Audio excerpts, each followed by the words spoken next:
বঙ্গবীর কাদের সিদ্দিকী বা এই কাদের সিদ্দিকী টাইপের মুক্তিযোদ্ধা, মানে খেতাবপ্রাপ্ত মুক্তিযোদ্ধা বা এরকম কিছু পার্সোনালিটি, হ্যাঁ, যাদের নিয়ে অনেক বিতর্ক আছে, থাকবে, আমরা তাদেরকে ধোলাই দিয়ে গালাগালি করি করব।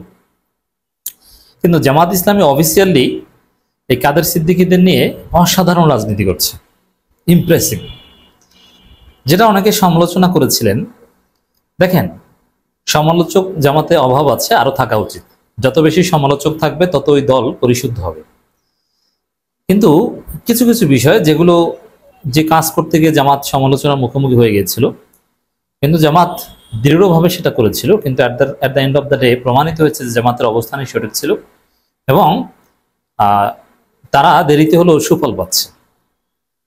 এরকম একটা ঘটনা নিয়ে আলোচনা করব।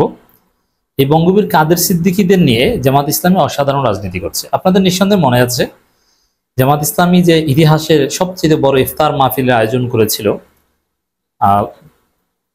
চীন মৈত্রী সম্মেলন কেন্দ্রে, সেখানে বঙ্গবীর কাদের সিদ্দিকীকে দাওয়াত দিয়েছিল।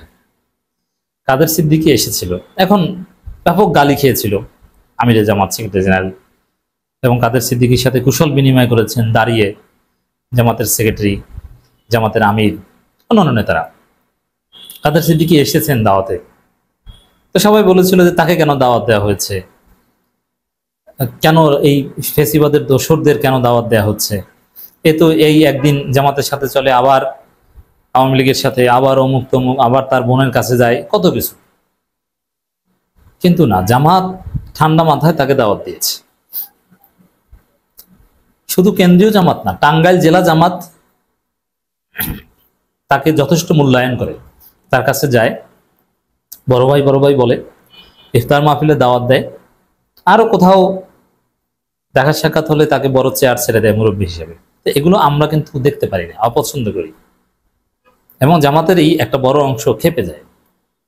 খেপে যাওয়াটা স্বাভাবিক, যারা খেপে যান তাদের অনুভূতির প্রতিও শ্রদ্ধা, আমি নিজেও খেপে যাই। কিন্তু তারপরও জামাত ইসলামের এই কাজটা তাদের দূরদর্শী রাজনীতি ছিল। এখনো আমি যে কারণে আলোচনা করছি, ইত্তেফাকের একটা খবর, জামাত নেতাকর্মীদের পাশে দাঁড়িয়ে কাদের সিদ্দিকী বললেন ৭১ নিয়ে ক্ষমা না চাইলে জামাত ক্ষমতায় যেতে পারবে না। এটা আলাদা আলোচনা, আমি আসছি। কিন্তু জামাত নেতাদের পাশে দাঁড়িয়ে বলেন, মানে পাশে দাঁড়ায়, এবং দেখা হলে তাকে চেয়ার ছেড়ে দেয়, জামাত সম্মান করে, মুরব্বী মানুষ সেই হিসাবে, এবং দাঁড়িয়ে তার কথা শুনে। এমন না যে কাদের সিদ্দিকী আসছেন, ঠিক আছে সর্বোচ্চ সালাম দিলাম, এখন চলে যাই, না ভাই আপনি কথা বলেন, আমরা শুনি, আছি। এই যে বিনয়, নম্রতা, জনগণের গালাগালি উপেক্ষা করে, এটা আমি পজিটিভ মনে করি। এটা সত্যি অসাধারণ রাজনীতি। কি উপকারিতা কি, আসছি এখন এদিকে। দেখেন, কাদের সিদ্দিকী বলছেন যে ৭১ নিয়ে ক্ষমা না চাইলে জামাত ক্ষমতা যেতে পারবে না। এর জবাবে আমি বলবো, জামাত ইসলামীর ক্ষমতা যাওয়া কেউ ঠেকাতে পারবে না। আল্লাহ রাব্বুল আলামিন জামাতকে ক্ষমতা নিবেন, হয়তোবা কবুল করেছেন, এবং সুন্নাত, আল্লাহর সুন্নাত, ক্ষমতা দেওয়ার যে নীতিমালা, এগুলোর সাথে জামাত মিলে গেছে। জমিনে যাদের রক্ত ঝুরে পরিস্থিতির সাথে খাপ খাওয়াতে পারা, দুনিয়াবী উপায় উপকরণ ব্যবহার করা সক্ষমতা, সব দিকে জামাত উত্তীর্ণ। এখন জামাত ক্ষমতায় যাবে, আল্লাহ ক্ষমতা নিবেন, এটা আমরা বিশ্বাস করি। হয়তো আল্লাহ অলরেডি কবুল করে ফেলেছেন, হয়তো, আল্লাহর খবর তার আমরা জানি না, আলামত দেখে মনে হচ্ছে। সেই জায়গায় আল্লাহ ছাড়া কেউ জামাতের ক্ষমতা যাওয়া ঠেকাতে পারবে না। এবছরই যাবে, এবছর না গেলে পরের বার যাবে, মানে পরের নির্বাচনে, এতে কোনো সন্দেহ নেই। এখন তাহলে কাদের সিদ্দিকীদের সাথে এর সম্পর্কটা কি, তাকে কেন দরকার? ক্ষমা চাওয়ার কথা বলছেন, ক্ষমা চাওয়া তো একটা ফাঁদ অনেকটা। হ্যাঁ, ক্ষমতা এসে ক্ষমা চাওয়ার পক্ষে আমি, কিন্তু ক্ষমতা আসার আগে ক্ষমা চাওয়া, এটা একটা ফাঁদ। তো এই জায়গায় কাদের সিদ্দিকীর সাথে জামাতের এই মাখামাখির উপকারিতাটা কি? উপকারিতাটা হচ্ছে, খেয়াল করে, প্রথম কথা হচ্ছে যে কাদের সিদ্দিকী পালান নাই, কাদের সিদ্দিকীকে পুলিশ ধরে নাই। কাদের সিদ্দিকী একদম জুলাই গণহত্যার সাথে জড়িত থাকলে তো তিনি নিজেই পালাতেন, যেমন হাসানুল্লাহ, ইনু, রাশেদ খান, এরা পলাতক ছিলেন, এদেরকে ধরেছে। কাদের সিদ্দিকী ওপেন, তার চরিত্র, তার নিয়ে অনেক সমালোচনা আছে, অনেক গালাগালি করেছে এবং করব। আমরা সমালোচনা আমিরে জামাতেরও করবো, কার করবো না, সবাইকে করবো। এবং এই সমালোচক না থাকলে ওই দল ধ্বংস হবে, সমালোচক আছে বলে পরিশুদ্ধ আছে। এটা মাওলানা মওদুদির থিওরি যে সমালোচক থাকতে হবে। ইসলামী আন্দোলনের সাফল্যের শর্তাবলী কিতাবটা পড়বেন। সমালোচনামূলক চিন্তাকে দাবিয়ে দেওয়ার মতো কোনো অকল্যাণকর কাজ একটা সংগঠনের জন্য হতে পারে না, এটা থাকতে হবে।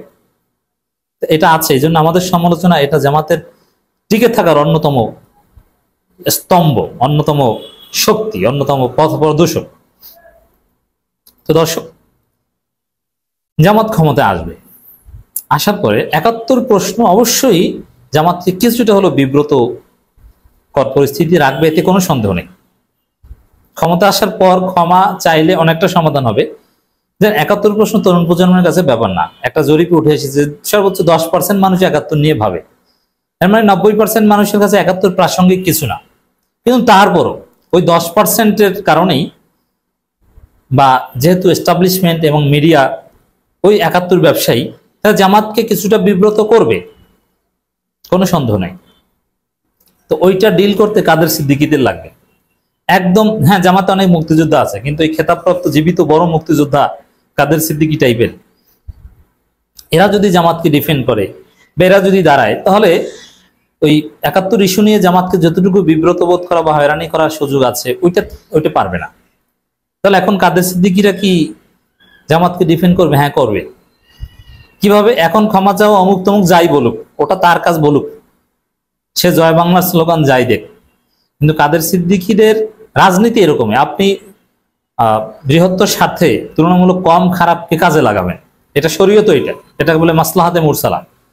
কাদের সিদ্দিকী খারাপ বাটপার আমরা জানি, তারপর হাসিনার মতো তো এত বড় বাটপার না, শেখ মুজিবের মতো অত বড় বাটপার তো ছিলেন না। তো এই জায়গায় কাদের সিদ্দিকীকে যদি জামাত কোনোভাবে কাজে লাগাতে পারে, দ্যাটস ফাইন, জায়েজ। আর এই পরিকল্পনা থেকেই হয়তো জামাত কাদের সিদ্দিকীকে দাওয়াত দিচ্ছে, তাকে সম্মান করছে। কারণ জামাত তো জানে কাদের সিদ্দিকী কোন টাইপের মাল। ক্ষমতা আসলে কাদের সিদ্দিকীকে কেনা কোনো ব্যাপার না। এই যে কাদের সিদ্দিকী ৫ আগস্টের আগে এমন কথা বলতো যে জামাতের সাথে বেহেশতেই যাবে না, মনে আছে? এরপরে জামাতের ইফতার খাইতে চলে আসছে, মজা না? তো জামাত ক্ষমতা আসলে ৫ হাঁটতেও চলতে আসবে। যদি বলে যে এই খাবার পড়ে গেছে ওইটা উঠেই খান, ওইটাও খাবে। তো এই টাইপের লোক, এরকম আরো কিছু আছে। এরকম মুক্তিযোদ্ধারা দেখবেন যে টক শোতে যে জামাত ক্ষমতা আসলে কিছু সুযোগ সুবিধা দিয়ে বা ব্যবহার করবে, জামাতের পক্ষে গুণগান গাইবে এবং বলবে। এই কাদের সিদ্দিকী অলরেডি বলেছে যে আলোচনা, এই যে ৭১ নিয়ে ক্ষমা না চাইলে, এখানে কিছু কথা বলেছে যে ক্ষমা চাইতে হবে, ঠিক আছে, ক্ষমা চাওয়া উচিত, ঠিক আছে, এটা জামাতের অনেকে বলে। কিন্তু এই বর্তমান প্রজন্মের জামাত তার ৭১ পরের প্রজন্মের জামাত, এখানে অনেকেই ৭১ পরে জন্ম নিয়েছে, তাদের কোনো দোষ নাই। এরকম কিছু কথাবার্তা কিন্তু বলছে, আরো বলবে। মিডিয়ায় বড় মুক্তিযোদ্ধা সেক্টর কমান্ডার সেজে জামাতকে গালি দিবে, জামাত ক্ষমতা আসার পর। তখন কাদের সিদ্দিকীরা যে বলবে, আরে আমার চাইতে বড় মুক্তিযুদ্ধ হয়েছে, আমি তো বলছি এই জামাত থেকে যে সরকারকে সহযোগিতা করা দরকার। এরাই মুক্তিযুদ্ধের আসল চেতনা, সাম্য, মানবিক মর্যাদা, ন্যায় বিচারের পক্ষে কাজ করছে। আমি কাদের সিদ্দিকীদের পক্ষে আছি, একটু সুযোগ সুবিধা দিলেই বলে যাবে। এই রকমের কিছু আরো আছে অনেকে, আমি নাম বললাম না। এরকম বড় খেতাবপ্রাপ্ত আরো অনেকে আছে। দেখবেন যে জামাত ক্ষমতা আসলে টক শোতে যে অন্যান্য চেতনাবাজ মুক্তিযোদ্ধাদের বিরুদ্ধে কথা বলবে, জামাতকে ডিফেন্ড করবে এরা। এই কারণেই জামাত তাদেরকে একটু ইফতার টিফতার খাওয়ায়। এটা অসাধারণ রাজনীতি, ভালো, এটা স্মার্টনেস, দূরদর্শিতা জামাতের।